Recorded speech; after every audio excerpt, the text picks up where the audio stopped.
ఇక్కడ మనము ఒక వ్యక్తిని చూస్తా ఉన్నాం. ఆయన పేరు ఎలీషా. ఒక దినమందు ఎలీషా మరి ఎక్కడికి వచ్చాడు? షునేము పట్టణమునకు పోగా అచ్చట గనురాలైన ఒక స్త్రీ మరి భోజనముకు రమ్మని అతన్ని బలవంతం చేశాను కనుక అతడు ఆ మార్గమున వచ్చినప్పుడల్లా మరి ఆమె ఇంట భోజనము చేస్తూ ఉండేవాడు. ఎందుకంటే ఆ కాలములో చాలా భయము, భక్తి, శ్రద్ధలతో మరి దైవజనులు వచ్చినప్పుడు మరి వారికి ఇలాంటి మంచి మంచి మరి విందు ఏర్పాటు చేసేవాళ్ళు. అంటే ఒక దైవజనుడు, ఒక ప్రవక్త మరి ఆయన మా ఇంటికి వచ్చుట అది మాకు ఆశీర్వాదకరం. మరి మా ఇంట్లో అడుగు పెట్టిపోవాలా, భోజనం చేసిపోవాలన్న మరి ఆలోచనతో మరి ఆమె ఏం చేసిందంటే మరి తన పెనిమిటితోటి ఒక మాట చెప్పిందంట భర్తతో. అయ్యా, మరి మన ఇంటికి వచ్చిపోతున్నటువంటి ఈ దైవజనుడు మరి ఎవరు? భక్తిగల దైవజనుడని నేను ఎరుగుదును. కావున మనం అతనికి గోడ మీద ఒక చిన్న గది కట్టించి అందులో అతనికి ఒక మంచము, బల్ల, పీట, దీపస్తంభము నుంచుదుము. మరి ఎప్పుడైతే మాట చెప్పిందో మరి వారి భర్త కూడా దానికి సహకరించడము, అక్కడ ఒక గది ఏర్పాటు చేయడము, అక్కడ బల్ల, మంచము, మరి మనం చూస్తూ ఉన్నాం పీట, దీపస్తంభమును ఏర్పాటు చేశారు. మరి ఆ తర్వాత అతడు అక్కడికి మరి చాలా దినముల తర్వాత వచ్చాడు.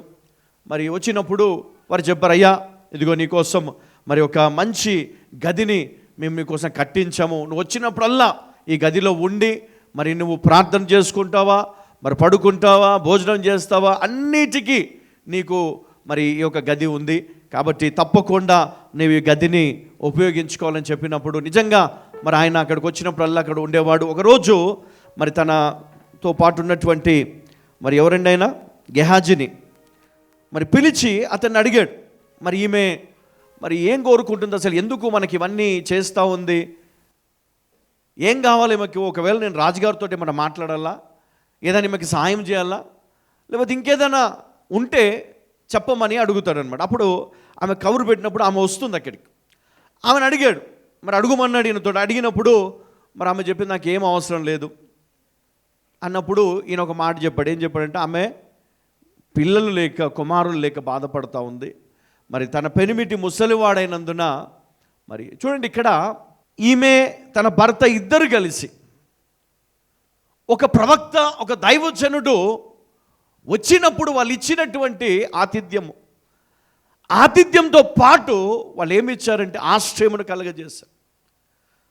తను వచ్చినప్పుడల్లా అక్కడ ఉండడానికి కావలసిన వసతులు అతనికి ఏర్పాటు చేశారు. అంటే ఇది ఎందుకు అంటే దేవుని పట్ల వారికి ఉన్నటువంటి విశ్వాసము ఇక్కడ తెలియజేస్తూ ఉన్నది.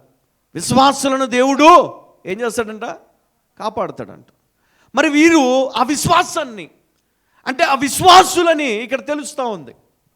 ఆ భర్త కూడా సహకరిస్తూ ఉన్నాడు.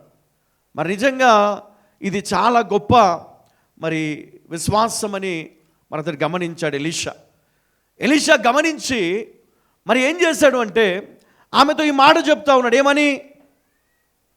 మరుసటి ఏట ఈ ఋతువున నీ కౌగిట కుమారుడు ఉండునని ఆమెతో చెప్పాడు. మరి ఆమె ఏం చెప్పింది?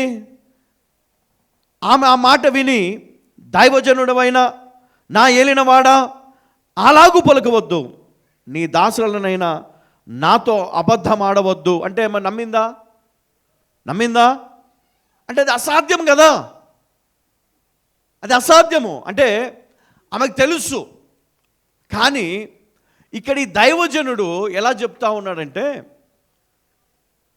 ఆమె విశ్వాసమును బట్టి, ఆ కుటుంబము చేసినటువంటి ఆ పనిని బట్టి, కొంతమంది ఏమంటారు తెలుసా, ఏదన్నా ఉంటే నువ్వు కానుకిచ్చి పంపించి అంతే, భోజనాలు పెట్టొద్దు, ఏదన్నా ఉంటే గుడిలోనూ చూసుకోవాలా కదా, దేవుడు ఇస్తేనే కదా నువ్వు ఇచ్చావు, అంతేనా? ఇక్కడ ఇప్పుడు ఈ భార్య భర్తలు ఏం చేశారు? ఇద్దరు కలిసి ఒక గొప్ప ఆలోచన చేశారు.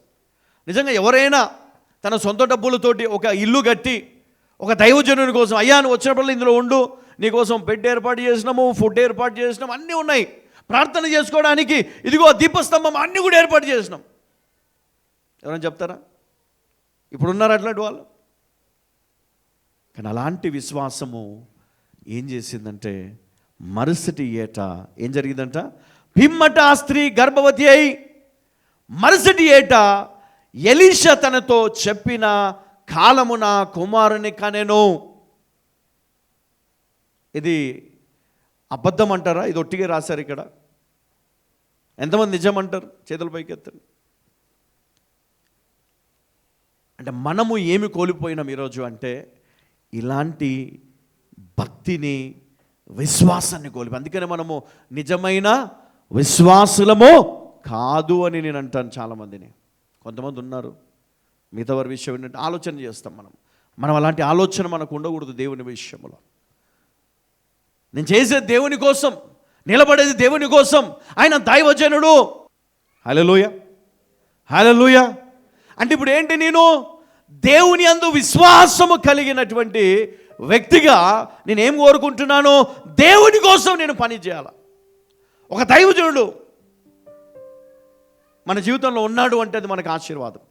ఒక దైవజనుడు మన కోసం ప్రార్థన చేస్తున్నాడు అంటే అది మనకు దీవెన. అది ఎంతో గొప్ప ఆశీర్వాదం. మనం ఎప్పుడు మన పితరులు ఎవరి వల్ల మన ధన్యత మనకు వచ్చిందో మనకు తెలియదు, కానీ అది మనకు క్షేమము, దీవెన, ఆశీర్వాదం. హల్లెలూయా. మీకోసము దేవుడు ఏర్పాటు చేసినటువంటి ఎంతోమంది దైవజనులు ఉన్నారు, మంచివారు ఉన్నారు, గొప్ప విశ్వాసులు ఉన్నారు, మీ కొరకు ప్రార్థన చేసేవారు ఉన్నారు. వారిని మనం ఏం చేయాలి? మనము వారికి ఏం చేయకపోయినా వారికి మట్టుకు ఎలాంటి ఇబ్బంది లేకుండా చూసుకోవాలి కదా. మనం చేయబట్టి వాళ్ళని ఇబ్బంది పాలు చేస్తాం మనం. హల్లెలూయా. దేవునికి మహిమ కలుగునుగాక. ఈరోజు ఆ వ్యక్తి దైవజనుడు పలికినటువంటి మాటలు ఆమె పట్ల నెరవేరినాయండి. నిజంగా ఆమె ఎంతో గొప్ప సంతోషం. తర్వాత కూడా ఆ దైవజనుడు ఆ కుటుంబానికి తోడుగా ఉండి కుమారుడు విషయంలో ఒక సందర్భంలో భయంకరమైన పరిస్థితి వచ్చితే కూడా ఆయన ఉండి వాళ్ళని కాపాడినట్లుగా మనం చూస్తూ ఉన్నాం. కాబట్టి ఈరోజు మనము నిజమైన విశ్వాసంగా ఉండాలి అంటే మన ఆలోచన విధానం మారాలి. మనం నిజమైన భయము, భక్తి మనం కనపరిచే వ్యక్తులంగా ఉండాలి. యథార్థమైనటువంటి భక్తితో మనం ముందుకు వెళ్ళాలి. అప్పుడే నిజంగా ఆ సంఘము వర్ధిల్లుతుంది, ఆ కుటుంబాలు దీవించబడతాయి, ఆ కుటుంబాలకు దేవుడు తోడుగా ఉంటాడు. వారు చేసిన ప్రార్థనలు ఫలిస్తాయి, వారి విజ్ఞాపనలు ఫలిస్తాయి, వారు వెళ్ళు మార్గములన్నీ కూడా దేవుడు సరళము చేస్తాడు. వారి జీవితంలో ఉన్నటువంటి కష్ట నష్టం ప్రతిదీ కూడా దేవుడు తుడిచివేస్తాడు. హల్లెలూయా.